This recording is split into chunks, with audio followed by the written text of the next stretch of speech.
clip video នេះខ្ញុំនឹងបង្ហាញអំពីវិធីនៅក្នុងការទាញយក link នៃ account Facebook របស់យើងដើម្បីផ្ញើទៅកាន់នរណាម្នាក់ដើម្បីឲ្យគេមានភាពងាយស្រួលនៅក្នុងការស្វែងរក account Facebook របស់យើងគ្រាន់តែចុចលើ link នោះគឺចូលមកដល់ profile របស់យើងតែម្ដងពីព្រោះនៅពេលដែលបងប្អូនគ្រាន់តែធ្វើការផ្ញើឈ្មោះទៅកាន់គេ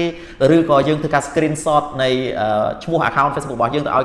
គេធ្វើការស្រាវជ្រាវគឺ search រកអត់ឃើញអញ្ចឹងបើសិនជាយើងផ្ញើ link គេគ្រាន់តែចុចលើ link គឺមកដល់ profile យើងតែម្ដងតែមុននឹងចូលទៅក្នុងមេរៀននេះខ្ញុំសូមណែនាំអំពីវគ្គបណ្ដុះបណ្ដាលថ្នាក់ VIP របស់ខ្ញុំគឺវគ្គរៀបចំ page ឲ្យមានលក្ខណៈស្តង់ដារសម្រាប់ការធ្វើអាជីវកម្មរួមជាមួយនឹងការ boost post វគ្គរៀបចំ TikTok ស្តង់ដាររួមជាមួយនឹងការ boost នៅលើ TikTok វគ្គកាត់តរូបភាពកាត់តវីដេអូជាដើមដែលជាថ្នាក់ VIP សិក្សាមួយទល់នឹងមួយប្រសិនបើបងប្អូនមានចំណាប់អារម្មណ៍អាចធ្វើការទំនាក់ទំនងមកតាម Telegram ឬក៏ page របស់ខ្ញុំបានតោះឥឡូវនេះយើងចូលទៅក្នុងមេរៀនរបស់យើងទាំងអស់គ្នាជាដំបូងគឺយើងចូលទៅក្នុងកម្មវិធី Facebook របស់យើងនេះមកបាទបន្ទាប់មកយើងបើក profile របស់យើងបែបនេះហើយបងប្អូនចុចទៅលើចុច3នៅខាងលើនេះបាទកន្លែងចុច3នៅខាងលើនេះបាទបន្ទាប់មកបងប្អូនអូសចុះមកខាងក្រោមបំផុតគេដាក់ថា copy profile link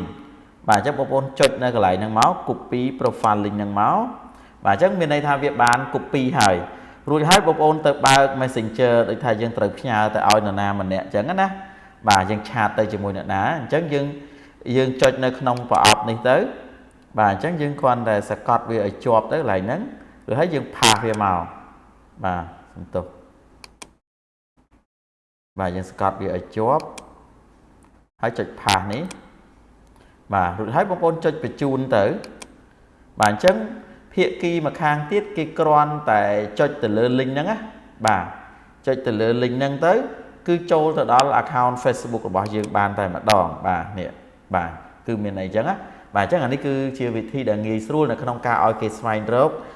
account Facebook របស់យើងកាលណាយើងគ្រាន់តែផ្ញើឈ្មោះឲ្យគេអញ្ចឹងគេរកអត់ឃើញទេបាទពិបាកនៅក្នុងការរកអញ្ចឹងបើបងប្អូនផ្ញើ link គឺងាយស្រួលនៅក្នុងការរកយើងឃើញតែម្ដងបាទអរគុណច្រើនកុំភ្លេចជួយ share វីដេអូនេះម្នាក់មួយហើយជួបគ្នានៅវីដេអូក្រោយៗទៀត